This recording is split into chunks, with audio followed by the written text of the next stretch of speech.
আমি যখন পার্লামেন্টে ঢুকলাম, সর্বপ্রথম, জীবনে তো আর যাই নাই কোনোদিন, ঢুকলাম, ঢুকে দেখি অধিকাংশ লোক ঢুকছেন রুকুর হালতে আর বেরোচ্ছেন রুকুর হালতে। কারণটা কি আমি বুঝলাম না, বিষয়টা কি এরকম করে কেন? পরে একজনকে জিজ্ঞেস করলাম যে বিষয়টা কি। তারা বললেন যেভাবে রুলস অফ প্রসিডিওর এটা লেখা আছে, এরকম করে মাথা নিচু করে ঢুকতে হবে। কোথায় আছে? আমি রুলস অফ প্রসিডিওর নিলাম, দেখলাম তার ভিতরে সত্যি সত্যি লেখা আছে article number 263 rules of procedure, যে বই দিয়ে, যে বিধান দিয়ে সংসদ চলে, এর ভিতরে পরিষ্কার ভাবে লেখা রয়েছে সংসদ সদস্যগণ এই হাউসের ভিতরে প্রবেশ করাকালীন এবং বহির্গমনকালীন স্পিকারকে সম্মান জানাবার জন্য মাথা নিচু করে ঢুকবেন আর বেরোবেন।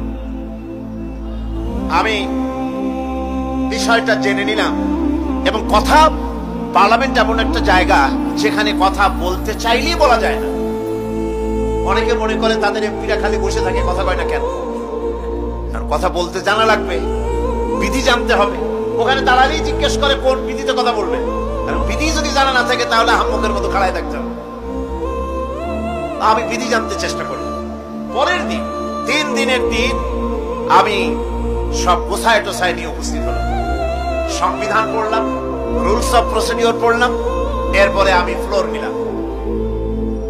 ফ্লোর নিয়ে আমি সেখানে স্পিকার সাহেবকে বললাম, মাননীয় স্পিকার, আমি এই হাউসের ভিতরে দেখতে পেলাম একটি জিনিস যেটি রুলস অফ প্রসিডিওরে লেখা আছে, আর রুলস অফ প্রসিডিওরে যেটা লেখা সেটা আবার সংবিধানের সঙ্গে কন্ট্রাডিক্টরি একটা ব্যাপার।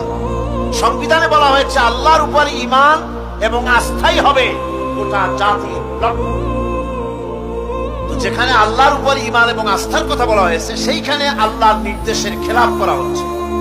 মাথা নত করে আপনাকে সম্মান জানাবার জন্য যে প্রসেস, যে সিস্টেম, যে কাস্টমস, যে ট্র্যাডিশন তৈরি করা হয়েছে তা সম্পূর্ণ ইসলাম বিরোধী, এটি সম্পূর্ণ শিরক।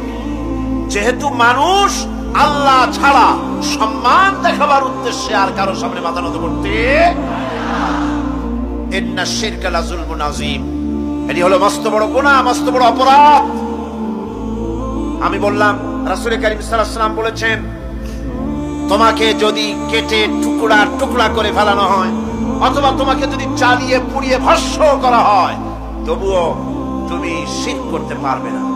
সুতরাং এই সংসদে যেটা হচ্ছে এটা সম্পূর্ণ শিরক, এটা কবিরা গুনাহ, এটা হারাম। এটাকে রুলস অফ প্রসিডিওর থেকে উঠিয়ে দেওয়ার জন্য, এটা বন্ধ করার জন্য আপনার প্রতি আমি আবেদন জানাচ্ছি। আমি আমার বলা শেষ করলাম, ওমা আলাইনা ইল্লাল বালাগ। যদি এটি কার্যকরী করা না হয় তাহলে আপনি এবং সংসদে যারা আছেন, যারা এটা আমল করবেন, কিয়ামতের দিন অবশ্যই আল্লাহর দরবারে আসামি হবেন। স্পিকার সাহেব, আমি অবাক হলাম, আমাদের সুশিক্ষিত স্পিকার, তিনি ডানে বায়ে কারো চেহারার দিকে তাকান নাই, কারো চোখের ইঙ্গিতে কথা বলার চেষ্টা করেননি। আমার বক্তব্য কোরআনের বক্তব্য, কথা তো আমার না, কথা কোরআনের। কোরআনের বক্তব্য তার হৃদয় স্পর্শ করেছে। সঙ্গে সঙ্গে স্পিকার বলেছেন, আমি আপনার বক্তব্যের সাথে সম্পূর্ণ একমত, কিন্তু আমি তো এটাকে উঠাইতে পারবো না, এটাকে আমি উঠাতে পারবো না, এটা আমার ইখতিয়ারের বাইরে, এজন্য আপনাকে নোটিশ দিতে হবে। আমি নোটিশ দিলাম। নোটিশ মনে হয় কোন কোল্ড স্টোরেজে আশ্রয় পেয়েছে। আমি সেটাকে গরম করতে চেষ্টা করছি। আগামী সংসদে ইনশাআল্লাহ আবার উঠাবো, যতক্ষণ পর্যন্ত সংসদ শিরক মুক্ত না হচ্ছে।